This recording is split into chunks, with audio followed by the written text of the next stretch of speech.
Just 1 second.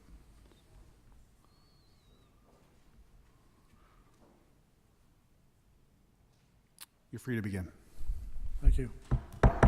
Call the meeting to order. Need a motion to adopt the minutes of the regular meeting dated April 26, 2023. Councillor Fritsch, Councillor Wise, any errors or omissions? If not, all in favor? That's carried. Approval of the agenda. Councillor Hagedorn and Councillor Richardson, any additional items? If not, all in favor? That's carried. Warden's report. Pecuniary interest. Pecuniary interest. Oh, I missed this. Declaration. Yeah, is there any disclosure of pecuniary interest? None noted. Warden's report. Motion to receive. Councillor Wise, Councillor Fritsch. Any comments? All in favor? That's carried. Strategic planning. Through you, Mr. Chair. So, Council, as we committed to after our strategic planning day on the 10th, I hope you all enjoyed that. Staff certainly did. Excellent facilitator. We took your thoughts and all of the sticky chart notes and went away in the writing group, which was myself, Tracy, Beth, and Stephen. Thank you guys for your time. And we tried to put a narrative around your thoughts. So obviously put it in front of you for you to read, to see if we've captured anything, if you felt we've missed anything, and also included the colored chart that sort of gives the actual goal items that we will be doing action planning on. So our next steps, if this is approved tonight, will be the departments will go back and do action planning, which we'll bring back to you at the July meeting. As well, we will create a more graphically designed strategic planning document that we can circulate for public. So I'm just interested in your feedback. Did we capture your thoughts? Did we miss anything? Would you like to see anything changed or edited? Anyone have any comments? John, Councillor Wise. Yes, thank you, Mr. Chair. Just to say, it seems very thorough. I couldn't find anything you missed, and there were some things I'd forgotten we even talked about, so. Any other?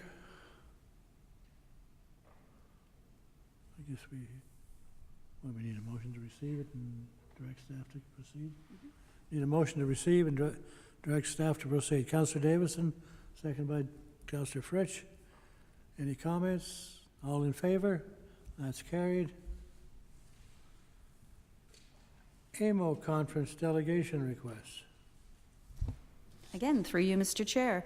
So you recall a couple meetings ago that Council indicated two possible topics they might want to do delegations on. So they're listed here, and that was Bill 109, and the other item was long-term care funding.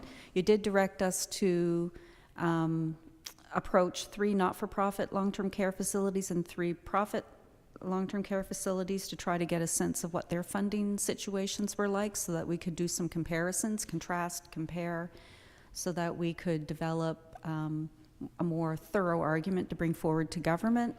We did only receive one response back, and that was audited financial statements.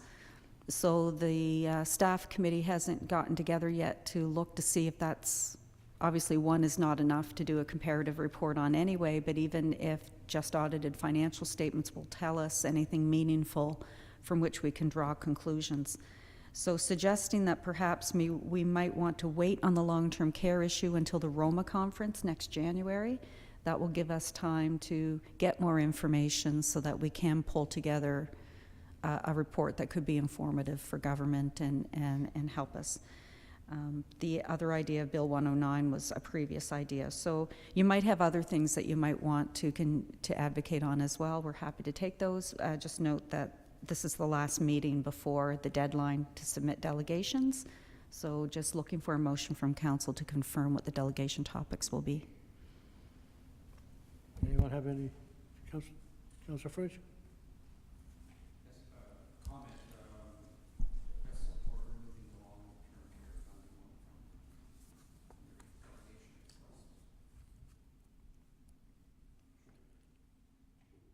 Anyone have any suggestions of other proposed delegations? Councillor Richardson. Thank you, Mr. Warden. I'd be supportive of the Bill 109. There seems to be a lot of talk in the street with respect to that bill right now, and it seems to be the hot topic, so if we can put something together with that. I know probably it's going to affect both our upper tiers and lower tiers, so if we can put something together with that, I think it would be advantageous, and I have to agree with Councillor Fritz that we're probably not in a position to talk too much on the long-term care one either at this point, so Roma sounds like probably a pretty good idea now, so thank you. Any other comments or suggestions? I guess I need a motion then to receive the report and proceed to apply for a delegation for Bill 109. Councillor Fritz, Councillor Davison, any comments? All in favor? That's carried. Community transportation.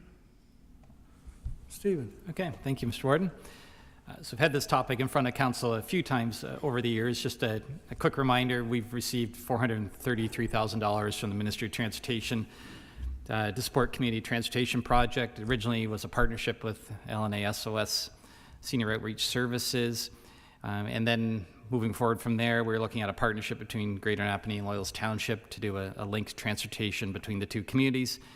And that was deemed not feasible. So now in front of you is a proposal from Loyalist Township and hopefully soon to come from Town of Greater Napanee as well, where the funds would be split 50-50.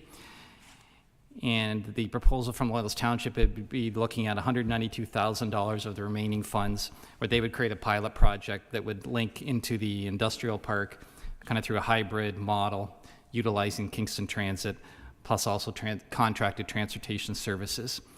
I guess a note overall with regards to the project is our funding does need to be spent by March 31st, 2025. So asking tonight for council's approval to move forward with the Loyalist Township plan. And we expect that we'll see a plan from the Town of Greater Napanee fairly soon. We're hoping that'll be by September so that the funds can be used in a appropriate manner as well. And they're looking at a project with Deseronto Transit, but again, more information is still to come. So again, looking for support tonight on the Loyalist Township project. And I guess maybe one final note is I have indicated that there is a ride-sharing program that's been launched with Frontenac County and Lennox and Addington County. And we are going to utilize some of those funds to actually market and promote that service, where individuals across our county as well as Frontenac County have the ability to match up with another driver to help them get to appointments, work, whatever requirements might be. So it's somewhat like an Uber, but it's all done through volunteer services. And again, we're probably looking at about $2,500 to be used for that as well. So thank you. I'd be happy to answer any questions. Anyone have any questions of Stephen? John. Yes, thank you, Mr. Chair. Stephen, I did go on the website for the ride-sharing program. It seemed to be inactive, and maybe it just shows up when people are actually looking to share rides. Is it just brand new, or what's the state of it at this point? Yes, it's brand new. It's been approximately a month that it's been launched, so it's going to take some time because you need really two sides of it, those who are willing to drive as volunteers or be part of the project, and of course those that are looking for rides as well. There's been some minimal promotion done through the Frontenac group, and we're going to, over the next few weeks, you'll see more, hopefully getting some traction on that as well. Thanks. It's one of those things where there's a big trust component. The word's got to get out in the community, it's legit and it's safe and so on. So promotion and how it's promoted is going to be key, I think. Yeah, I agree. And, and I had a meeting with, the organizing group, and I think right now we'd all be just really happy if just one community, in a sense, grabbed hold of it. So, for example, it's Tamworth, that, just within that community, they find that trust within their neighbors and their friends who are willing to drive and then create those links as well. And hopefully that would then create a little bit of momentum. Mm-hmm. Any other questions? If not, we got a report. Oh, sorry. Terry. Thank you, Mr. Warren. I'll just comment briefly on the Town of Greater Napanee's project. Is that there has been some preliminary discussions with the Town of Deseronto and the Deseronto Transit, and we're expecting to have further conversations next week. So We anticipate having something before County Council well in advance of the September 2023 date, so just wanted to update everybody on that. And that was information is received as recently as this afternoon, so thank you. Councillor Davison, you have, I was just going to move the recommendation, support. is there a seconder for that? Councillor Townend? Any further comments or questions? All in favor? That's carried. Warner Pasture subdivision.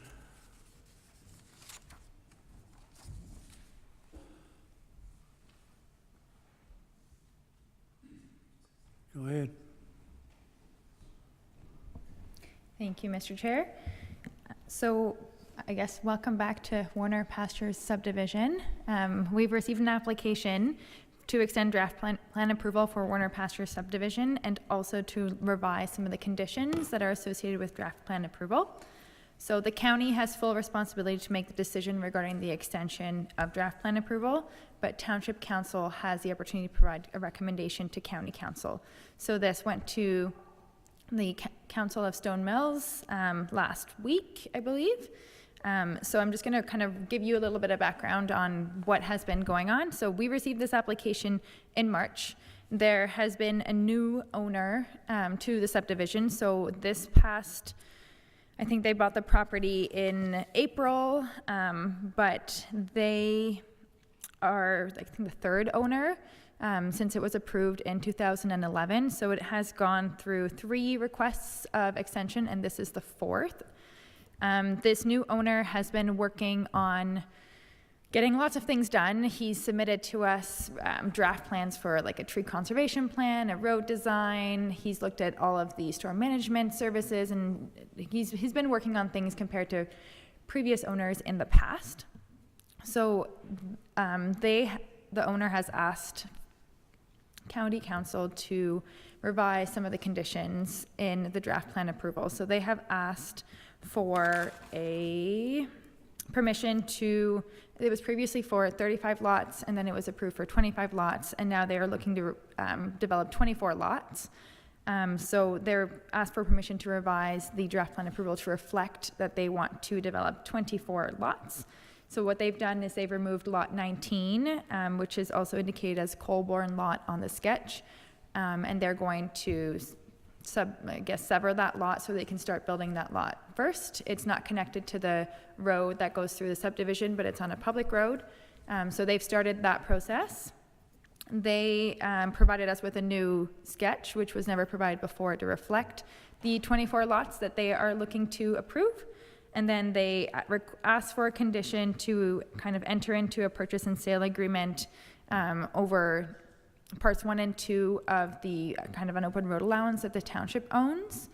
And then they asked for, so the Ministry of Environment and Conservation and Parks provided comments 3 years ago saying that because they were reducing the number of lots, they didn't have to go through a phasing, so they didn't have to go through phase 1 and phase 2. So the applicant had asked to remove any phasing conditions from the draft plan of subdivision. And they had also asked, because they have to clean up some of the sites, they had asked that a holding zone be placed on certain lots so they can proceed with developing other lots while they work on getting that record of site condition completed. So that will allow them to start developing while they work on getting some other studies completed for those particular lots. And then last but not least, they also asked to add a provision within the draft plan extension that would allow for site grading, clearing, and a temporary road construction due to the terrain of the property, so that they can get started on testing, completing some of the studies that need to be done, and be able to access the property properly to complete those studies. So we circulated the application and the request from the applicant to the Ministry of Conservation and Parks, who didn't have any concerns. They basically re-provided their comments that they did 3 years ago. And then we also circulated to Quinte Conservation, who didn't have any concerns, but noted that due to Bill 109, they can no longer provide comments on water quality as part of their storm management review or hydrological or natural heritage work. So that they just wanted to make sure that that was reiterated. So I worked together with Jason Stans, a planner from Stone Mills, and we revised the draft plan conditions to reflect the applicant's requests. And then at Stone Mills Council meeting last week, there was some debate, and I'm sure the two of you can expand a little bit further on some of the conditions, just with some concerns that were previously had back in 2011 with respect to water quality. So it was decided that the conditions with respect to phasing the development would remain in the draft plan approval. So they have been put back into the draft plan, and the conditions with giving away, parts 1 and 2 of the township-owned road would not happen, just because of how long this subdivision has been taking to get completed. So better to kind of keep it in the township's hands until somebody is actually ready to make some movement. So those have been added back into our draft conditions. So what is before you today are the revised conditions with the Township of Stone Mills Council's comments in these changes. And the request from the applicant is to allow for another extension of 3 years to allow them to complete the remaining conditions that they have already started working on. Thank you, and I'll be happy to answer any questions. Does anyone have questions? Councillor Davison. First of all, I think I have more information to it. I was around when this originally was done, and so the first statement I'll make to you is that unfortunately these subdivisions that drag on for a lot of years, information either seems to get lost or people don't go back and find out the accurate information. There never was 35 lots approved in this subdivision, never. It was asked for, but it wasn't approved. What was approved was 19 lots, Hydro G, build them, live in them, and then Hydro G again, and then you could build 6 more for a total of 25. So the 35 comment is inaccurate. Somebody has made a mistake there. But, so we, and also at the same time with the phasing, there was comments on water testing. It's a karst environment, and so in a karst environment, of course, there's issues with contamination. So we wanted those comments on testing on certain wells to be left in. And the second thing there, the question was on the road allowance. It's been our experience that sometimes these subdivisions seems to take a little bit of time to get done. And if we were to sell the property to the developer, it would effectively have closed a road allowance. I know it would come back to us when it's done, but if it took time, it would close it. So we do not want to sell. We will open those portions and make it possible for them to work on those roads. So that's why we wanted those recommendations left the same. Other than that, we were agreeable with all the rest of the recommendations. Thank you. Councillor Byes. Yes, thanks. And further to what Doug's pointed out, in fact, I think the original application was for 49 lots, which then for some reason dropped to 48. And then, as Doug said, we went to 19 and then phased with 6. That's staying in, that's fine. But I think the reasoning behind that at the time didn't get reflected in all the minutes that were taken. We had a third-party peer review done on hydrogeology. As Doug says, it's an extreme karst landscape with an extreme slope. There was very valuable input provided by a local resident who kept well records of the static level in his well for years following storms. His well depth, and I was trying to find it today and I couldn't, but it varied after a significant storm by as much as 10 to 15 feet. That's how fast the water is moving in that rock formation.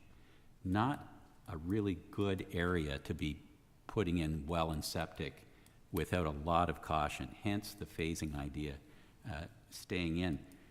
There's one other item here, Anna, and maybe you could give me some context for it. It's a request for the temporary road. I hadn't thought a lot about that last week, Doug, when we were talking, but I started thinking about it today. yes, I can understand that some exploratory work has to be done of some kind.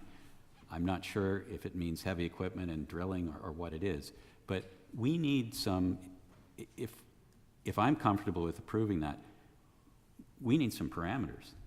This is an area that apparently the applicant's working on a tree plan, which is great. It's one of the few areas of forest in that type of landscape right down to the Napanee River. Where's the road going to go? Is it going to miss significant trees or habitat? What does temporary mean? Is it going to be restored to more or less original condition, you know, considering that there's going to be houses built there too? So I would rather, and I'm hoping council will support this, holding off on approving that particular request until we have more information of the type I've just been talking about. Does that seem reasonable, or what would you think would be the approach to something like a temporary road? Through you, Mr. Chair, I would recommend that you amend the condition, so it's number 41 in the draft plan, and require that the applicant, if they're going to build a temporary road, follow the design that's been approved in the red line draft that's already known as Jane's Lane. And keep in mind that the tree conservation plan may apply, so that they have to protect certain trees. They legally have to protect the butternut trees that are there, so they've shown a buffer area. So you can attach those to the condition, and then the condition's also worded that the owner has to provide notice to the township, and they have to receive approval from Stone Mills. So ultimately, Jason Sands would have final approval of kind of what the design will look like and where the temporary road will go. In terms of temporary, I think it's just to provide access so they can get some of those studies completed.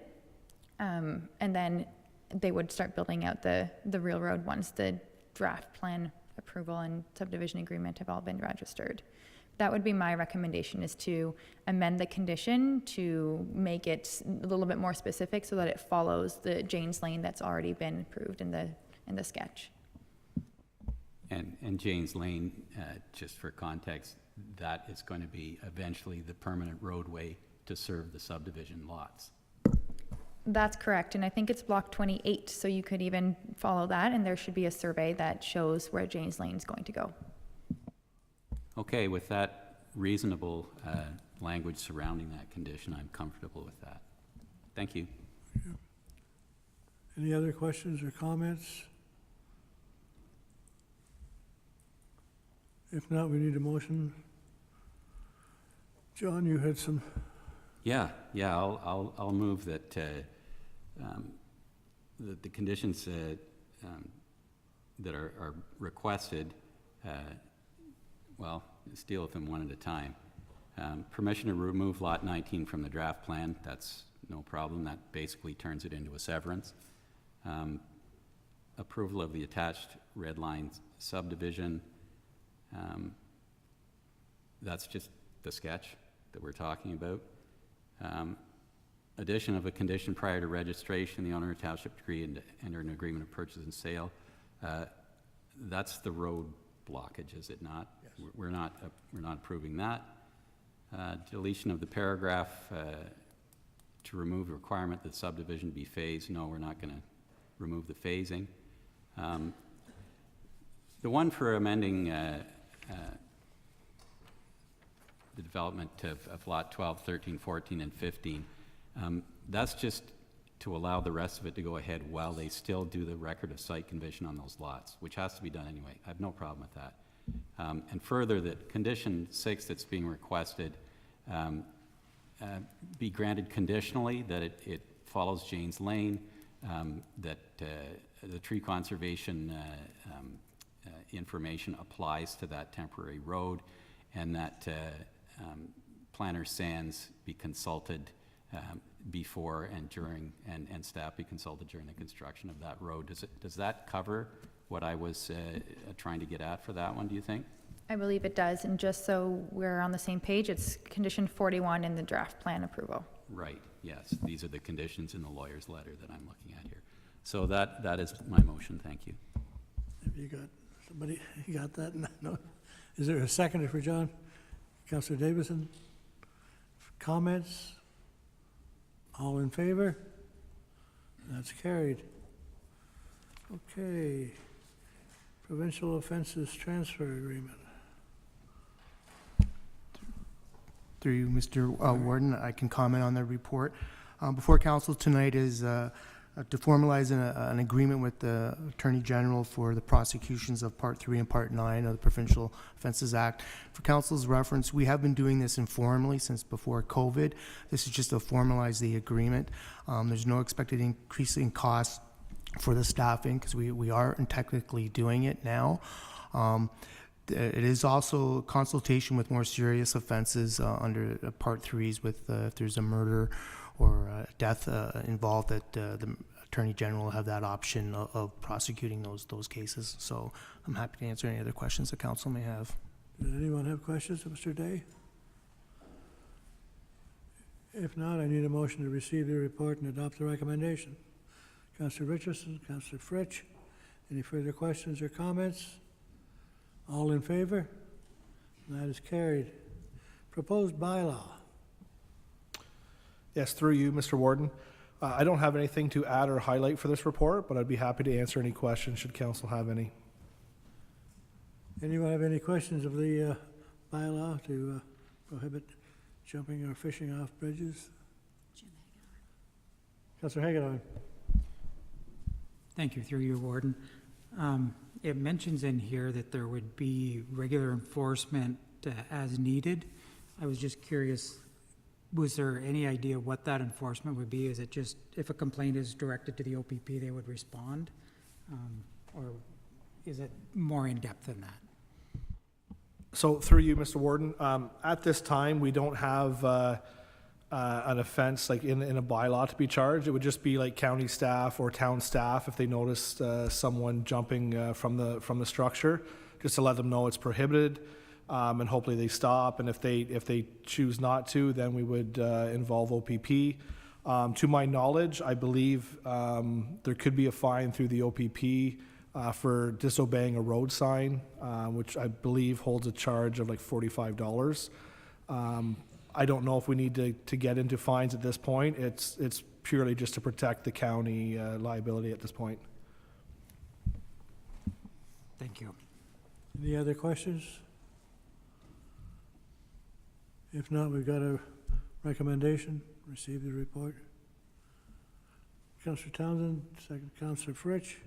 Any further questions or comments? Councillor Davidson. All in favor? That's carried. Special meeting. Thank you, Mr. Warden. The Eastern Ontario Wardens Caucus, EOWC, have asked to come to council and present to all the lower tier councils on their strategic priorities and kind of an annual review. We've also had a request from the Eastern Ontario Regional Network, EORN, to do a similar presentation. We think this is really helpful to all of the councils to hear about the important projects of both of the groups, including all the projects that EORN has done over the years to help with broadband and cell coverage. So we have scheduled the meeting to take place virtually just to make it easier for all councillors to be able to attend. And it is on Wednesday, June 28th at 7 p.m. And we will put it in the councillors' calendar, and we will send it out to all the lower tier clerks. I'm sorry, did I say that? My calendar's full. Oh. We'll put it in everyone else's calendar. And I'd be pleased to answer any questions council may have. Anyone have any questions? If not, we've got a recommendation, a report and a recommendation. Councillor Wise, Councillor Fritsch. Any further comments? All in favor? That's carried. Now we've got an addendum item for the Economic Development attendees. Thanks, Mr. Warden. We've had two members of County Council request to go to the EDAC Council, the Economic Development Association of Canada conference in PEI this fall. Our council remuneration bylaw does state that councillors can attend an out-of-province conference as long as there's a resolution of council. So we're just asking tonight if council is willing to pass the resolution for the 2 members to attend. And I'd be pleased to answer any questions council may have. Anyone have questions? If not, we got a report and a recommendation. Councillor Calver, seconded by Councillor Townend. Any comments? All in favor? That's carried. County Road 12. Mr. Wager. Yes, thank you. Through you, Mr. Warden. This report is requesting that the council direct staff to award a contract to Hay Bay Sand and Gravel for the reconstruction of County Road 12. I will highlight that this is my first report where I've been so close to the estimate that I don't really know what to add or ask. I need to ask maybe for more money, or maybe the savings can go to offset other surplus projects. So I included it both in there, but hopefully we're under. I'll be happy to answer any questions should council have any. Anyone have questions of Mr. Wager? If not, we got a report and a recommendation. Councillor Hagedorn, second by Councillor Davison. Any comments? All in favor? That's carried. Okay, Advisory Committee recommendations. Technical Advisory Committee. Yes, thank you again, through you, Mr. Warden. I don't have anything to add or highlight, but happy to answer any questions should council have any. Anyone have questions on the TAC report? If not, I need a motion to receive. Councillor Hagedorn, Councillor Fritsch. All in favor? That's carried. Economic Development Coalition. Nothing to add, Mr. Warden. Anyone have questions on that report? If not, I need a motion to receive it. Councillor Wise, second. Councillor Richardson. All in favor? That's carried. John Ampere Center Compliance Report. Thank you, Mr. Warden. So this is, I will walk you through this as I usually do. The numbers on the occupancy rates speak for themselves. You can see that our respite bed continues to see lots of good admissions there, so that's wonderful to see. We are expanding lots of different opportunities to try to recruit and attract staff to the home. We have been successful with Health Force Ontario. That's an application that we put in exchange for our community commitment to our home. And so we have been approved for 1 eligible RPN, and they would provide 2-year commitment to the Parrott Center. In exchange, they would receive $25,000 through the program. They can't have worked in Ontario as an RPN for 6 months. So typically you're attracting either an international or international RPN or a new grad. So we are currently seeking a candidate for that. In addition, we partnered with a program called Supervised Practice Experience Partnership Program. And with that, we are able to attract an internationally trained nurse, and we have been successful to recruit, or in the recruitment of 1 right now. So that's very positive for our home. We recruited 11 nursing students, primarily as a result of the job fairs that we went on. So that gave us a lot of touch points with students. So that was very positive. And so far they're having a wonderful time and learning a lot of things and partnering with our registered staff to experience different skills and develop their own capacity over the summer as they're working as a PSW. And then the assistant manager of nursing, who's also our IPAC lead, has joined the St. Lawrence College Advisory Board. So that again gives us a nice connection with the teachers in order to recruit placement students to the Parrott Center. In terms of the quality chart, there's no additional data since my last report to you. We expect that to be probably the second week of June before we get data again for that. We are running a GPA course for our staff, which is the gentle persuasive approach. So that will help with behavior management. And we're looking at hydration programs for the home, which is something that we do on an annual basis regardless at this time of year. We've had no ministry visits, which I hate to say that out loud, but anyway, we haven't had any, so that's good. And then I see that I got distracted, obviously, when writing this report. So under infection prevention and control, I'll try and finish my sentence there. So we are now we're no longer requiring daily rapid antigen testing for the staff. That stopped on April the 28th. So the swabbing center is still available, and anybody can certainly test themselves, and that remains in place. Effective June, we will have to start paying for our rapid antigen tests. And the other portion, I guess, would be that we still have to be off for 10 days if we were to be testing positive as a staff, so that's still an ongoing problem. And we continue to encourage our staff, residents, and essential caregivers and general visitors to stay up to date with their vaccinations. I've put the percentages there for the staff and resident vaccination, as well as their flu shot and fit testing. We've started our education with gentle persuasive approach for our family members. We had 6 family members participate. That's been really, really well received by our families because the dementia journey can be very difficult for families, and so this has provided them an outlet where they can really learn and experience a more positive visit when they come to visit their loved one. The Your Health Space program is the mental health wellness program that is funded through the Canadian Mental Health Association. We have had a number of staff participate. We've had our leaders participate as well, and again, I clearly have lost my train of thought again on this one, and so the registered staff have had multiple training sessions, and we have had 4 opportunities for our frontline staff to engage in that training, with an additional 2 more to come next week. So that has been moderately well received. The people that go love the presentation.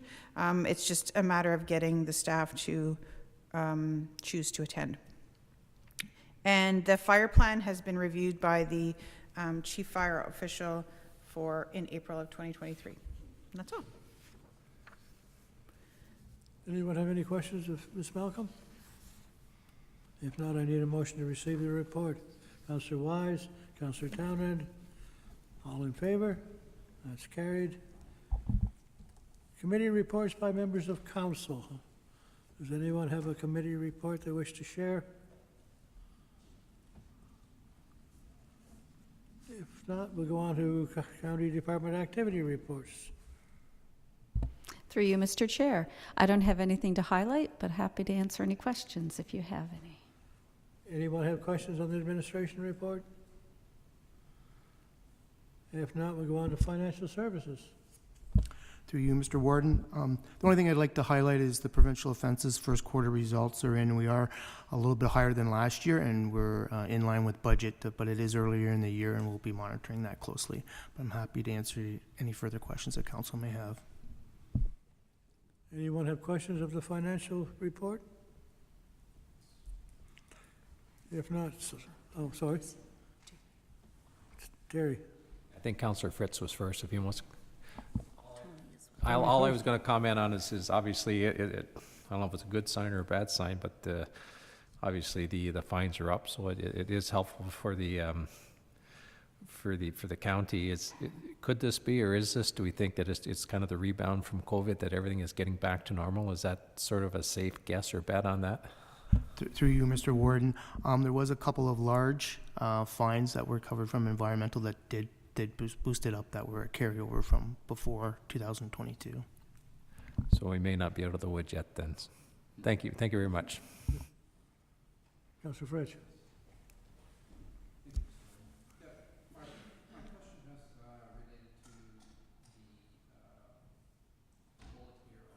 I don't think your mic's not on.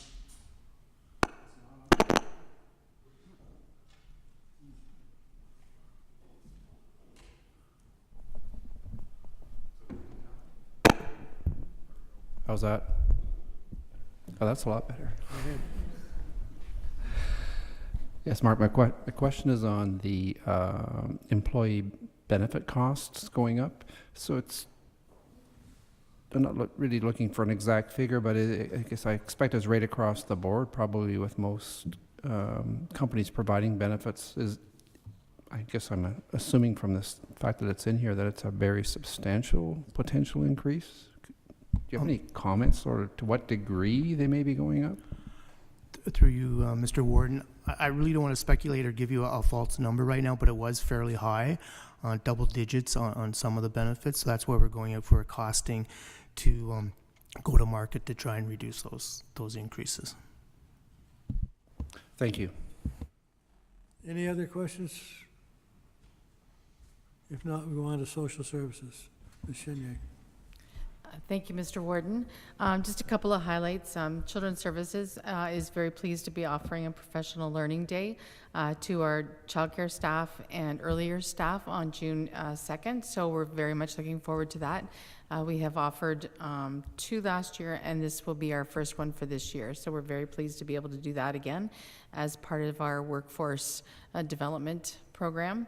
And that day is going to be focused on inclusion, equity, and diversity, as well as a session on mindfulness for self-care. So through COVID, childcare centers took a beating with closures and then reopening of emergency childcare and closures of early ons and back and forth. So we're really looking forward to putting that day on for them. And I'd be happy to answer any questions on anything else in the report. Anyone have questions, Ms. Chenier? If not, we go on to community and social service, community and services. Yeah, nothing further from myself, Mr. Warden. Anyone have questions of Stephen? If not, we go on to long-term care. Thank you, Mr. Warden. I'll just point out that we have signed on with a new pharmacy. It's Geriatrics Pharmacy. They are out of Toronto. Their backup pharmacy in an emergency for us will be Gray's here in town. We've been with CareRx for a very, very long time. The plan was always to go to RFP just actually at the start of COVID. And so clearly we had other things to focus on. And so there was quite a delay then going to RFP. And then the other one is just there for information as to what's happening with the beverage container recycling program. Anyone have any questions of Ms. Malcolm? Emergency services, Ms. Hendry. Thank you, and through you, Mr. Warden, the only thing that I wanted to add was we were just notified today that the situational refresh through the EOWC was released, so we should have some details for you next month on that. And that's all I have. If you have any questions, I'm happy to answer. Anyone have any questions on emergency services? If not, human resources. Thank you, Mr. Warden. I don't have anything to add or highlight to the report. Anyone have any questions on human resources? If not, infrastructure services, Mr. Wager. Yes, thank you. Through you, I would like to highlight and welcome our summer students back in the Roads and Bridges Department, as well as the new summer students under Property Services. And also just like to point out the electric vehicle is a 2023 Bolt EV or EUV from Gan Chev was the low bid for that RFQ. Hopefully we'll get that this year. In discussions with the supplier, there's limited vehicles out there, so we're waiting for a confirmation from actual Chevy Canada to confirm our order, but hopefully, fingers crossed, we get a vehicle this year. I'll be happy to answer any questions should council have any. Anyone have questions of Mr. Wager? Mr. Wise. Yes, thank you, Warden. You might get lucky, Chris. I put a deposit down on a Bolt and a Kona in September, and they told me a year and a half. And the Hyundai dealer phoned me in January. He said, "Are you stuck on red?" I said, "What is he talking about?" He said, "The color red." I said, "Oh, no." He said, "Well, Hyundai just sent us 2 gray ones we weren't expecting, so you can have a gray one if you want, so maybe you'll get lucky. I think part of the key was putting a deposit on 2 different vehicles, and I told them both that, you know, they were competing with one another. So you might want to go out and put a deposit down on a Kona or something. Through you, Mr. Worth, that's an option if, if council wants to approve it. I'll move it.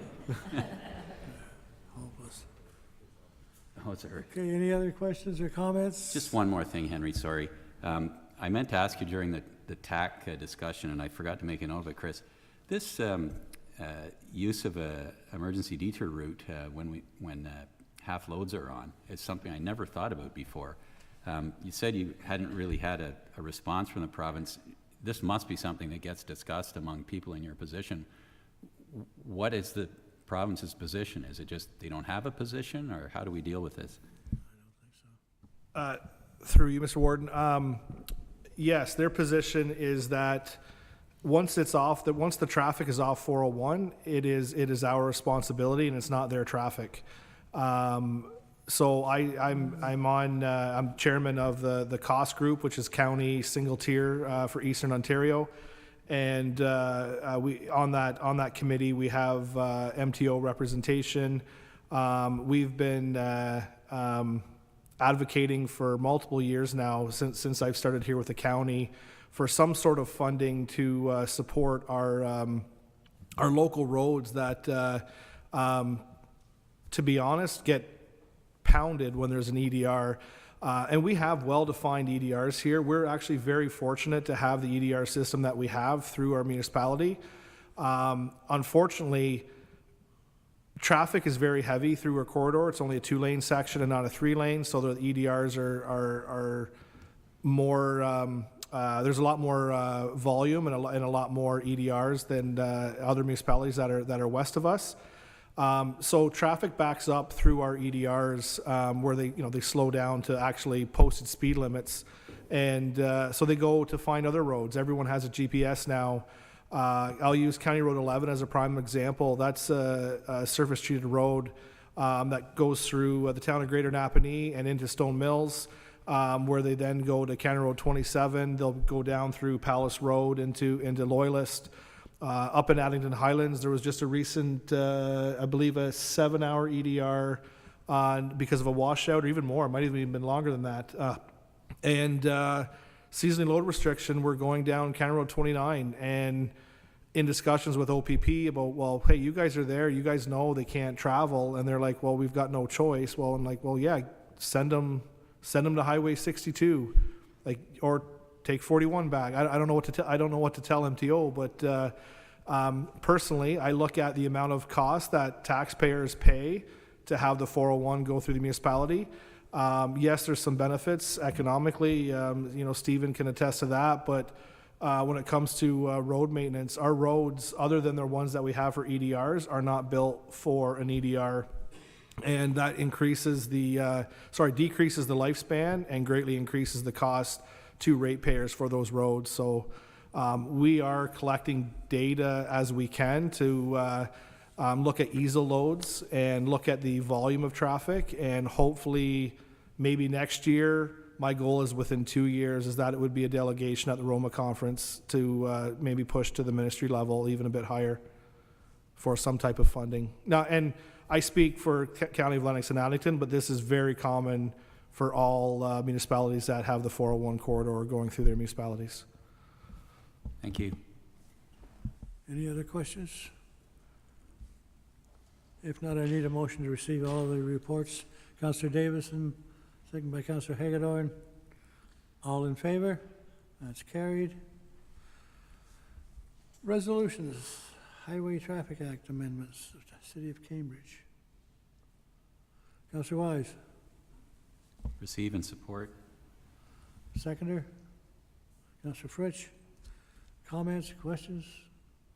All in favor? That's carried. Municipal Heritage Register. Town of Lincoln. Councillor Townend. I move to receive and support. Seconder. Councillor Wise. Questions or comments? Councillor Townsend and Councillor Richardson. Yes, through you, Mr. Warden, only to comment that I think the resolution very adequately captures the problems with the changes to Section 27 under the Act that obviously would affect lots of municipalities, but particularly the county and all our lower tiers. Many of our towns and villages, of course, are dotted with heritage properties, and it's frankly a regressive move, but all the reasons why that's the case are adequately described in the resolution. Councillor Richardson. Yeah, thank you, Mr. Warden. I was going to concur with Councillor Town, and I think it's quite bizarre that Section 27, the provincial government wants us to look at each of these heritage properties every 2 years. I mean, they're not getting any younger, and in all likelihood, they're not getting less heritage-ish, and if that's a word, heritage-y. In any event, it's kind of a cool word. I might continue to say it, but it just seems bizarre to me to have to look at these. And for some municipalities, it's not that bad, but we are rich in heritage in this municipality, in this county, and it just seems like we're creating a whole bunch of work for reasons unbeknownst to any of us why we're doing that. So that's all I had to say about it. Go ahead. We have a second. Any further comments? Nathan, go ahead. And just to further add to Councillor Richardson's comments, what concerns me also, which isn't necessarily reflected in the resolution, is that properties that go off the register cannot go back on for another 5 years. So that gives a pretty big window for the bulldozers. Any further comments? All in favor of the motion? That's carried. Bell and Hydropole Infrastructure from the municipality of Tweed. Doug? Support the motion. Seconder? Councillor Wise? Comments? All in favor? That's carried. Insurance premiums.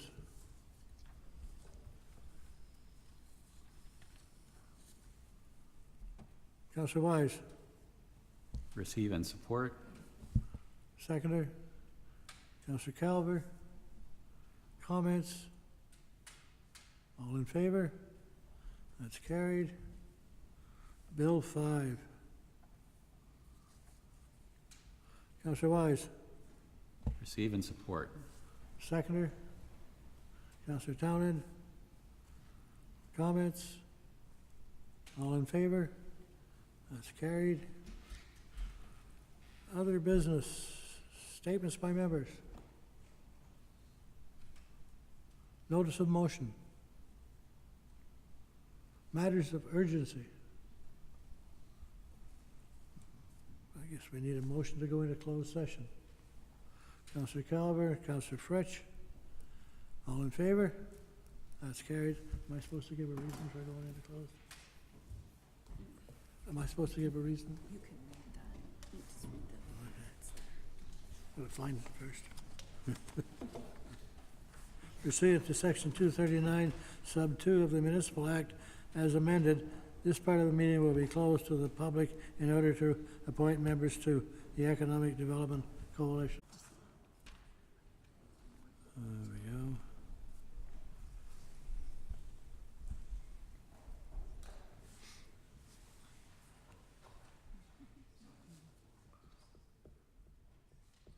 We don't have to call to order, we just go over. Are we okay? Okay, I've got a rise and report. County Council made an appointment to the Economic Development Coalition in closed session. Bylaws to prohibit fishing, jumping, diving, or jumping. Need 3 readings. Councillor Wise, Councillor Calver. Comments? All in favor? That's carried. Confirmation of proceedings. Councillor Hagador and Councillor Richardson. All in favor? That's carried. I need a motion to adjourn. Councillor Davison, Councillor Wise. All in favor? That's carried, and we are adjourned. Thank you, everyone.